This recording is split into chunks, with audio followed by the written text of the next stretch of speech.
एक शाम का वक्त था। एक नया शादीशुदा जोड़ा आर्यन और रिया बाइक पर शहर की तरफ जा रहे थे। दोनों जल्दी में थे क्योंकि सफर लंबा था। लेकिन थोड़ी दूर जाते ही सामने से एक ट्रक बहुत तेजी से उनकी तरफ आता देखा। आर्यन घबरा गया। उसने बिना सोचे बाइक को एक तरफ मोड़ दिया और एक अनजान रास्ते पर घुस गया। बाइक संभालते संभालते किसी तरह आगे बढ़ी ही थी कि कुछ ही दूर जाकर अचानक इंजन धड़ धड़ाकर बंद हो गया। आर्यन ने दोबारा स्टार्ट करने की कोशिश की, एक बार फिर दूसरी बार, लेकिन बाइक ने साथ नहीं दिया। दोनों ने जब आसपास देखा तो चारों तरफ घना अंधेरा था और हर तरफ सिर्फ एक भरी हुई खामोशी। फिर दोनों बाइक से नीचे उतरे। रिया ने घबराकर खेत की तरफ इशारा किया। आर्यन, वहां देखो। खेत के बीच सूखी घास के बीच एक पुतला खड़ा था। आर्यन ने नजर डाली और हल्का सा हंसा। अरे रिया, ये तो बस बिजुका है, पक्षियों को भगाने के लिए होता है। तुम बेकार में डर रही हो। यह कहकर वह बाइक चेक करने लगा, लेकिन रिया की नजर उस पुतले से हटी नहीं। तभी उसे लगा जैसे उस पुतले का सिर थोड़ा सा, बस थोड़ा सा हिल गया हो। रिया जोर से चिल्लाई, आर्यन, वो हिला, मैंने देखा, वो हिला। आर्यन ने गुस्से में कहा, क्या यार, तुम भी। और वह खेत की तरफ मुड़ गया। तभी एक खौफनाक मंजर हुआ। उस पुतले ने एक अजीब दिखने वाले इंसान का रूप ले लिया। उसका शरीर बिल्कुल सूखा था, रंग अजीब सा नारंगी, आंखें बाहर निकली हुई और चेहरे पर एक शैतानी पागलपन भरी मुस्कान थी। वह इंसान नहीं लग रहा था, बल्कि भूखा जानवर लग रहा था। यह देखकर दोनों की रूह कांप गई। रिया चीख उठी, भागो आर्यन, भागो। दोनों गांव के अंदर की तरफ चीखते हुए जान बचाने के लिए भागने लगे। बचाओ, बचाओ। गांव इतना वीरान था कि उनकी चीखें खुद से ही टकराकर खामोशी में डूब जा रही थी। तभी वह अजीब प्राणी एक जोरदार छलांग लगाता है और सीधा उनके सामने आ खड़ा होता है। उसे देखते ही आर्यन लड़खड़ाकर गिर पड़ा। रिया ने कांपते हुए हाथ जोड़कर बोला, प्लीज हमें कुछ मत करो, हमारी नई नई शादी हुई है। लेकिन उस शैतान की आंखों में कोई रहम नहीं था। एक ही झपट में उसने रिया का गला अलग कर दिया और अगले ही पल उस शैतान ने आर्यन को दबोच लिया। जब तक उसकी सांस पूरी तरह थम नहीं गई, वह उसे कुचलता रहा। फिर खेत की सूखी घास को दोनों के खून से लाल रंग में रंगा दिया और फिर एक खौफनाक हंसी हंसा, जिसकी आवाज गांव की खामोशी के बीच गूंज उठी। फिर सुबह हुई। गांव के इंचार्ज इंस्पेक्टर रायस्टार, जो कभी इसी गांव का एक लड़का था, एक हवलदार के साथ वहां पहुंचा। खेत में उन्हें सिर्फ लाल खून के दाग मिले और जमीन पर पड़ा एक कद्दू। लाशों का कहीं कोई निशान नहीं था। हवलदार ने घबरा कर पूछा, सर, यहाँ कोई जंगली जानवर रहता है क्या? लाशों का पता ही नहीं चल रहा। रायस्टार ने जमीन पर पड़े उस कद्दू को देखा और गंभीर आवाज में बोला, ये कोई जानवर नहीं है रे, ये थुंग थुंग का शाप है। हवलदार सुनकर हैरान रह गया और थोड़ा घबरा कर बोला, शाप? कैसा शाप सर? रायस्टार ने एक गहरी सांस ली और गांव के उस डरावने राज से पर्दा उठाया। पता है हवलदार, कुछ गांव खाली नहीं होते, उन्हें खाली करवाया जाता है। ये बात तब की है जब मैं छोटा था, 20 साल पहले। सुखापुर एक भरा पूरा और खुशहाल गांव था। इन खेतों में हरियाली थी, लेकिन फिर गांव पर एक मनहूस साया पड़ गया। लगातार 2 साल तक बारिश नहीं हुई। जमीन सूख कर पत्थर हो गई, फसलें जलने लगी और लोग भूख से मरने लगे। सबने बारिश के लिए भगवान से दुआ की, लेकिन इसी गांव में एक किसान था, थुंग थुंग। वो किसान के साथ साथ एक तांत्रिक भी था। थुंग थुंग अपनी फसल को लेकर पागल था।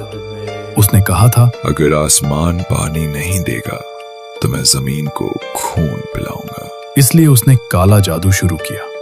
पहले उसने गांव के जानवरों की बलि दी, लेकिन जब उससे भी काम नहीं बना तो वो रात के अंधेरे में लोगों के घरों में चुपके से घुसने लगा और मासूम बच्चों को उठा ले जाता था। फिर बच्चों को मारकर उनका खून अपने खेत में डालता था और सुबह होते ही घर घर से बस चीखने की आवाज आने लगती थी। माँ बाप अपने बच्चों को ढूंढते रहे, लेकिन उनको बस सिर्फ खाली गोद मिलते थे। तब पूरे गांव में हंगामा मच गया था। किसी को समझ नहीं आया था बच्चे गायब कैसे हो रहे हैं, लेकिन ये सिलसिला रुकने का नाम नहीं ले रहा था। लगातार हर दिन कोई ना कोई बच्चा गायब हो रहा था। फिर एक रात लगभग 2 बजे गांव का एक आदमी कहीं जा रहा था।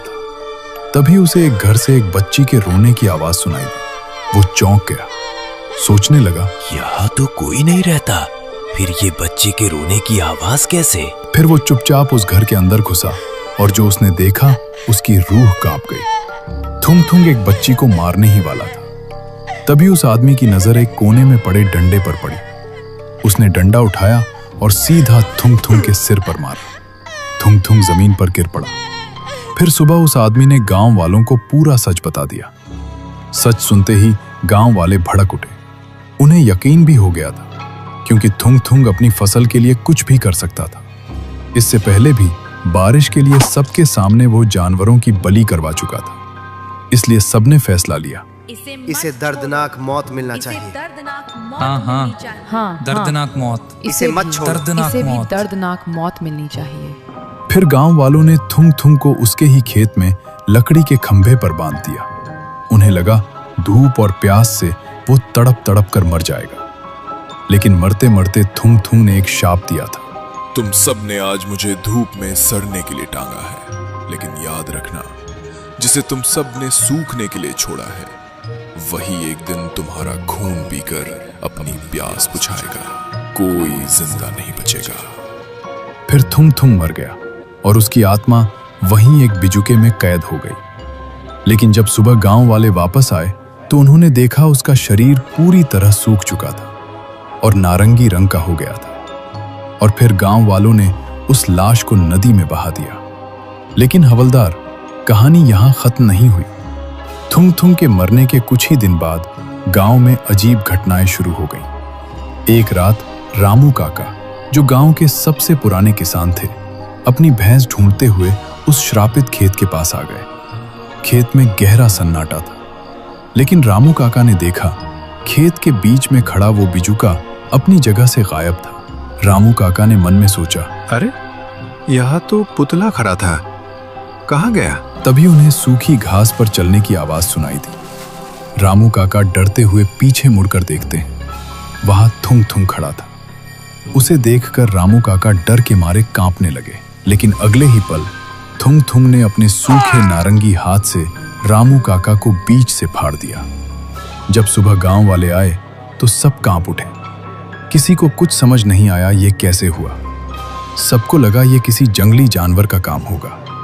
लेकिन उस दिन के बाद से हर रात खेत के बीच से रोने की आवाजें आने लगी और सुबह होते ही गांव के हर कोने में सिर्फ लाशें मिलती रहीं। फिर एक दिन गांव के पंडित ने सबको इकट्ठा करके कहा, ये किसी जंगली जानवर का काम नहीं है, ये थुंग थुंग का काम है। वो पिशाच बनकर वापस आ चुका है।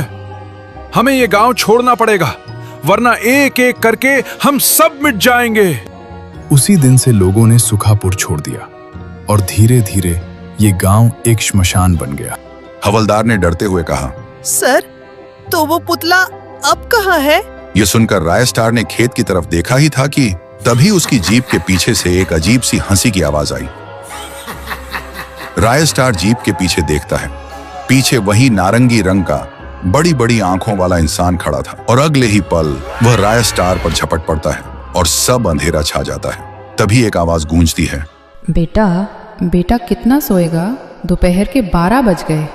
जैसे ही अंधेरा हटता है, रायस्टार होश में आता है। वह समझ जाता है कि वह सिर्फ एक सपना देख रहा था। घबराकर वह उठता है और बाहर निकलकर देखता है। सब कुछ ठीक था, गांव में हलचल थी। यह सब देखकर रायस्टार को थोड़ा सुकून मिलता है।